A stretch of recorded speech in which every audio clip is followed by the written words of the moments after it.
ये कहिएगा जनरल साहब कि जो ये सिचुएशन इस वक्त चल रही है और पहलगाम का जो सारा का सारा ड्रामा रचाने के बाद इंटरनेशनल कम्युनिटी के सामने भी भारत को मुंह का खानी पड़ रही है, कितना बड़ा नुकसान इन्होंने अपना ही किया है इस ड्रामे के बाद। जी बिस्मिल्लाहिर्रहमानिर्रहीम, thank you for the invite. देखिए, भारत की जो मोदी और हिंदुत्व की थिंकिंग है, ये अपनी एप्लीकेशन कर रही है और ऑफ कोर्स उन्होंने अपना कॉस्ट बेनिफिट एनालिसिस किया था, लेकिन अनफॉर्चुनेटली इनकी पूरी एप्लीकेशन के बीच में जो मिसिंग पीसेज है ना जी, वो फंडामेंटल जो चीज है वो हमें समझ लेनी चाहिए कि ये जो हिंदुत्व की सोच है, जो मोदी की सोच है, जिस आरएसएस के गमले में वो उनका जन्म हुआ और ये अभी तनावर दरख्त बन गया और आइंदा भी ये हमारा मुकाबला तो इस सोच के साथ रहेगा। ये भारत के अंदर अकलियतों को बर्दाश्त नहीं कर सकती और अपने नेबरहुड में किसी मुल्क की सॉवरेनिटी नहीं बर्दाश्त कर सकती। तो अपने ये जो रीजनल हेजमॉन डिजाइन है उसमें there is only one country जी, अल्हम्दुलिल्लाह आप सबको फख्र होना चाहिए और हम सबको फख्र होना चाहिए इस पे, और वो है पाकिस्तान, जिसने इसको चैलेंज किया है। तो अब ये इसकी जो एप्लीकेशन हो रही है, मुसलमान सबसे बड़ा विक्टिम, तो देखिए इस दुख की घड़ी में हमें वो अफसोस हो रहा है मुझे भारत की आवाम का जी, उनके साथ हमें सिंपैथी करनी चाहिए। अभी आप मेरे ख्याल में प्रोग्राम में किसी से बात कर रही थी, माय अपॉलॉजीज, मुझे अभी इस वक्त पता नहीं पार्टिसिपेंट क्या, लेकिन आप बात कर रही थी कि जी आपको किसी को बैन कर दिया गया है, आपके जो मेहमान यहाँ पे बैठे हुए, इट्स अ प्राउड मोमेंट। तो वो बेसिकली जुल्म भारत की आवाम के साथ दुख उनको होना चाहिए कि उनको सच्चाई से दूर रखा जा रहा है, एक शरेड हालात में उनको रखा जा रहा है और पूरा एक हिजान जो है ना जी वो बर्पा कर दिया गया भारत के अंदर। अल्हम्दुलिल्लाह पाकिस्तान इज बैलेंस्ड, पाकिस्तान के पास कैपेसिटी है, कैपेबिलिटी, और सबसे बढ़ के ये कि नेशनल विल है to respond to any challenge. Bharat तो क्या, दुनिया को कोई मुल्क जब चैलेंज करेगा तो हम उसको लेंगे जी, इसको बिल्कुल इंशाल्लाह। और पाकिस्तान की मिलिट्री, पाकिस्तान की आवाम, पाकिस्तान की गवर्नमेंट और सबसे इंपॉर्टेंट सेंटर ऑफ ग्रेविटी जो पाकिस्तान के, वो पाकिस्तान की आवाम है जी। जिस तरीके से मीडिया, ये एक चीज हमें सबको समझने की जरूरत है कि हाइब्रिड वॉर की एप्लीकेशन हुई है पाकिस्तान के खिलाफ। हाइब्रिड वॉर का मतलब ये होता है कि जो 24 करोड़ आवाम है, which is the center of gravity of Pakistan, each one of us is a target। ये जो हम सेल फोन लेके फिर रहे हैं, कोई इंफॉर्मेशन वॉरफेयर में है, ये डिमोरलाइज करना चाहते हैं हमने, ये अवाम और अफवाज के दरमियान में दरार पैदा करके अपने मजमूम मकासद को पूरा करना चाहते हैं। और फिर जो नादान दोस्त हैं हमारे पाकिस्तान के अंदर भी कई ऐसे लोग हैं जो अनफॉर्चुनेटली इस प्रॉक्सी का हिस्सा बन गया, इस पर पूरी डिबेट हो सकती है। But as of now Bharat इस रीजन को डिस्टेबलाइज करके अपने हेजमोनिक हिंदुत्व का जो डिजाइन है, ये भारत का डिजाइन नहीं, इसको हिंदुत्व का डिजाइन किया, क्योंकि भारत एक बड़ा मुल्क है, उसके अंदर दिशऊर लोग भी हैं, अक्लमंद लोग भी हैं, स्ट्रेटेजिस्ट भी हैं। वो समझते हैं कि जंग जो है भारत को ज्यादा नुकसान देगी, वरना अभी तक 80 साल से जी पाकिस्तान का हशर नशर कर दिया होता अगर जंग। बिल्कुल ऐसे ही है। जनरल साहब साथ ही रहिए। आमिर साहब, अगर हम देखें जिस तरह से शिफा साहिबा भी पहले फरमा रही थी कि ये भी बात हो रही है साथ साथ कि पाकिस्तान जब भी भारत की जानिब से कोई ऐसी कार्रवाई होती है, दरअंदाजी की कोशिश होती है, तो पाकिस्तान कहता है कि जी हमारी रिस्ट्रेंट पॉलिसी है। क्या हमें अब देखना चाहिए कि सिर्फ सफारती महाज पर नहीं, हमें असर्टिव पॉलिसी की तरफ जाना चाहिए कि कुछ प्रोएक्टिव भी होना चाहिए? पाकिस्तान क्यों नहीं उस पॉलिसी की तरफ जाता?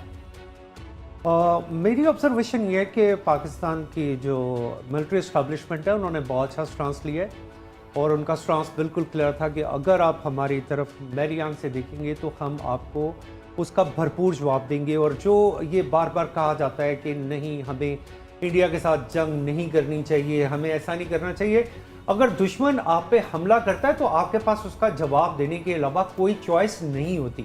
जब आपके पास चॉइस नहीं है तो then you have to go with your all power. Why not? हम ये बात बिल्कुल बबंगे दाहल कहें कि ठीक है, अगर आप किसी तरह की अग्रेशन, इन्फिल्ट्रेशन, किसी भी तरह की सर्जिकल स्ट्राइक का सोचेंगे तो हम डबल ताकत से उसका जवाब जरूर देंगे।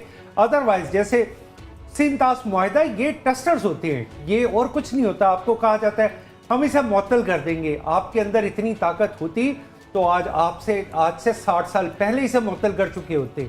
आपके अंदर इतनी ताकत नहीं थी, आज भी नहीं है और होगी भी नहीं।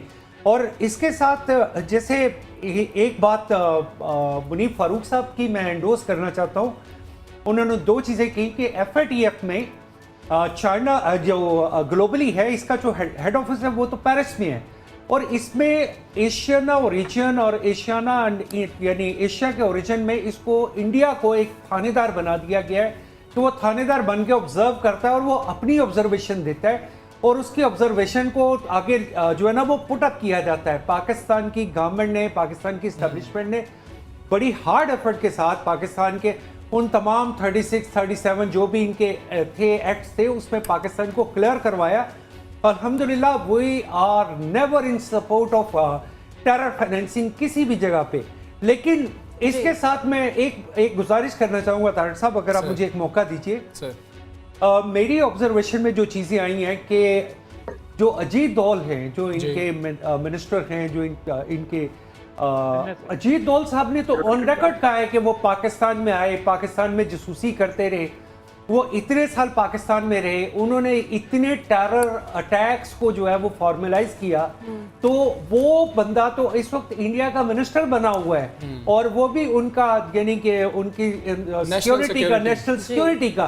तो क्या वो उसे किस तरीके से लेते हैं? फिर आप उसके बाद कलभूषण यादव, ये कल की बात नहीं है, हमारे पास तो जीता जागता सबूत है।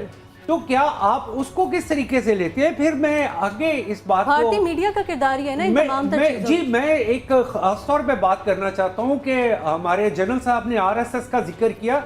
आरएसएस के प्लेटफॉर्म पे मोदी साहब ने ये बात ऑन रिकॉर्ड कही हुई है कि जी बांग्लादेश बनाने में मेरा भी किरदार था। तो आप वो किरदार है जो जी ठीक है आमिर अली साहब, आपकी जानिब वापस आएंगे, दोबारा आप ये से कंटिन्यू कीजिएगा। शिफा यूसुफजई हमारे साथ मौजूद है, उनसे बात कर लेते हैं। शिफा साहिबा, ये कहिएगा कि भारतीय मीडिया का कैसा किरदार है? जैसे कि अभी अजीत दौल की बात हो रही थी और इसके अलावा हमने दीगर जो इंटरव्यूज़ देखे हैं, जिस तरह से भारतीय मीडिया पोर्ट्रे कर रहा है इस तमाम तर सिचुएशन को एक इंतहाई मज़ाहिया अंदाज में पेश किया जा रहा है, स्क्रिप्टेड न्यूज़ पेश की जा रही है और अपनी ही आवाम को अंधेरे में रखा जा रहा है। कैसे देखती हैं आप ये किरदार? और वहीं पर पाकिस्तानी मीडिया का किरदार कंपैरिजन करें तो कैसा नज़र आ रहा है? नहीं, हमारा मीडिया बिल्कुल मिनाहिल आप सही कह रही हैं, हमारा मीडिया हमेशा बड़ी रिस्पॉन्सिबिलिटी के साथ बात करता रहा है। जब भी इंडिया की बात हुई है या अदरवाइज भी किसी भी मुल्क की बात हो, हम आउटराइटली इल्ज़ाम तराशियाँ नहीं कर लेते। हम जाकर फ़ौरन ये नहीं कह देते दुनिया को कि हाँ हमें पता है इसी ने किया है और हमें इन्वेस्टिगेशन की भी कोई ज़रूरत नहीं है और हमें पता है इसी ने किया है। लेकिन यहाँ पर आप लोगों की जो बात हो रही थी ना, जाले साहिबा के साथ भी, और उन्होंने भी कहा कि हमारे आर्टिस्ट के हवाले से बात हो रही थी। 2 पॉइंट्स जो पहले भी एक बात जो मैं करना चाह रही थी वो रह गई थी दरमियान में, कि हमें प्रोएक्टिव मेजर्स किस चीज़ में चाहिए। जाहिर है हमने तो ये नहीं कहना कि हमने आप पर जंग करनी है, हमने आप पर हमला करना है, हमने आपके लोगों को बेकसूर जो वहाँ पर हैं, जिस तरह से कि जनरल साहब भी बात कर रहे हैं कि उनके अपने लोग भी उनके बहुत सारे फैसलों से नाखुश हैं जो कि सेन वॉइसेज हैं वहाँ पर इंडिया में। तो हम तो ये बात नहीं कर रहे, लेकिन जो हम कह रहे हैं कि मिसाल के तौर पे इंडिया ने पाकिस्तानी फ्लैग कैरियर्स को अपने पोर्ट्स पर आने की इजाज़त नहीं दी, उन्होंने बैन कर दिया ये मामला। हमने उनके बाद क्यों ये काम किया? हालांकि हमारी ट्रेड तो उनके साथ पहले से ही सस्पेंडेड थी। हमने तो कहा था कि थर्ड कंट्री से हमारी ट्रेड उनके साथ नहीं होगी। उन्होंने पाकिस्तान के इंपोर्ट्स पे भी बैन लगाया वाया थर्ड कंट्री, और साथ ही साथ उन्होंने एक अगला मेजर लिया जो कि मेरा ख्याल है हमने उनके बाद लेकर, इस पे हमें सोचना चाहिए गवर्नमेंट को भी कि हमें कुछ चीज़ों में उनसे पहल करनी होगी।